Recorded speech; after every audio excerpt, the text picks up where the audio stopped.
నమస్తే ఫ్రెండ్స్, నేను మీ రామా వినయ్. ఈరోజు నేను మన ఛానల్లో ఎంతో రుచికరమైన పెసరపప్పును చూపించబోతున్నా. ఇలా పల్చని పప్పు చేయబోతున్నా. టేస్టీగా ఉంటుంది. ముందుగా ఇలా ఒకసారి ట్రై చేయండి, చాలా చాలా బాగుంటుంది. ఇంట్లో వాళ్ళందరూ ఇష్టపడతారు. చాలా సింపుల్గా చేసుకునే ఈ పప్పును ఒకసారి ట్రై చేయండి.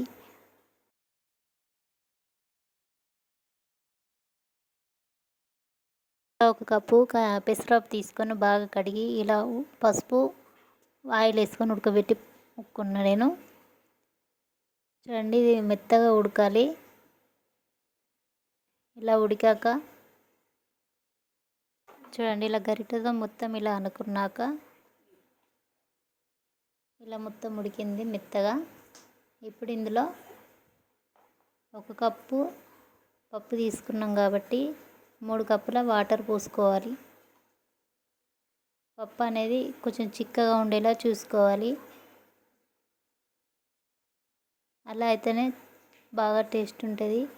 మరి చిక్కగా ఉండద్దు, మరి పల్చగా ఉండద్దు. నెక్స్ట్ కరివేపాకు వేసుకోవాలి. ఇప్పుడు మళ్ళీ ఇట్లా మొత్తం కలిపి మళ్ళీ మరిగించుకోవాలి ఈ పప్పుని. ఇలా చేస్తే చాలా చాలా టేస్ట్ ఉంటుంది.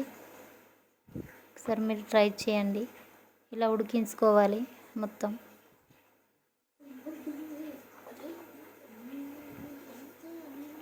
చూడండి, ఇలా మొత్తం ఉడికాక పప్పు అనేది వేరొక గిన్నెలోకి తీసుకొని పక్కన ఉంచుకోవాలి.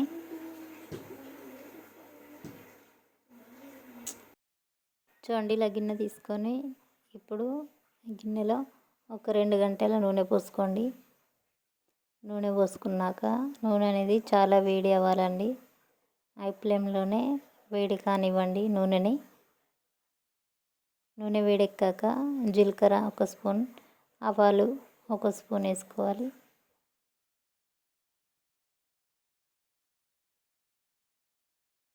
అలాగే నెక్స్ట్ వెల్లుల్లి, ఇలా పొట్టు తీసి వెల్లుల్లి వేసుకోవాలి. వెల్లుల్లి వేసుకున్నాక ఎండుమిర్చి, కరివేపాకు వేసుకున్నాక నెక్స్ట్ ఆనియన్ కట్ చేసేసుకోవాలి ఇలా. నెక్స్ట్ పచ్చిమిర్చి ఇలా కట్ చేసేసుకోవాలి. వీటన్నిటి ఒకసారి ఫ్రై చేయండి.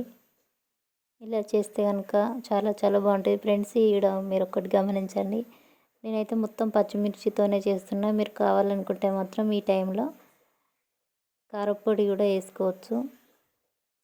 నెక్స్ట్ పసుపు ఒకసారి మొత్తం కలుపుకోండి. ఇప్పుడు టమాటాలు వేసుకోవాలి.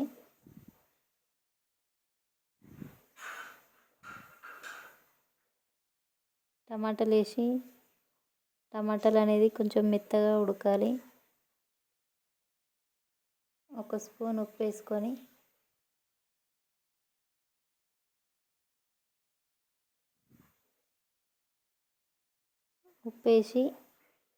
ఒకసారి మొత్తం కలపండి.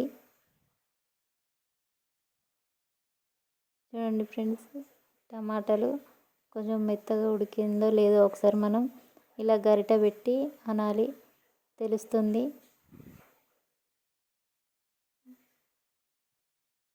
ఇలా మొత్తం ఆయిల్లో ఇవన్నీ ఫ్రై అయితే కనుక చాలా చాలా టేస్ట్ ఉంటుంది పప్పు అనేది.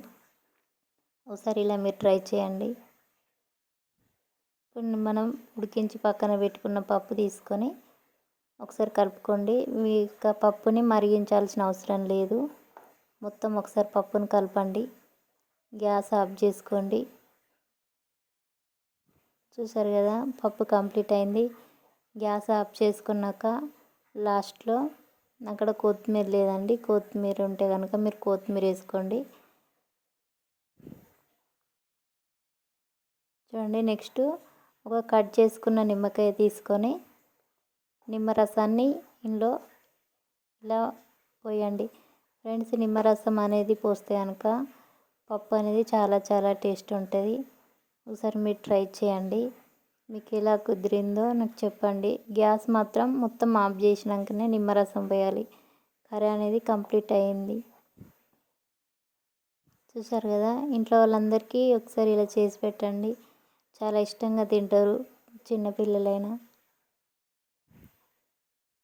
పప్పు అనేది చాలా చాలా టేస్ట్ ఉంటుంది ఇలా చేసుకుంటే.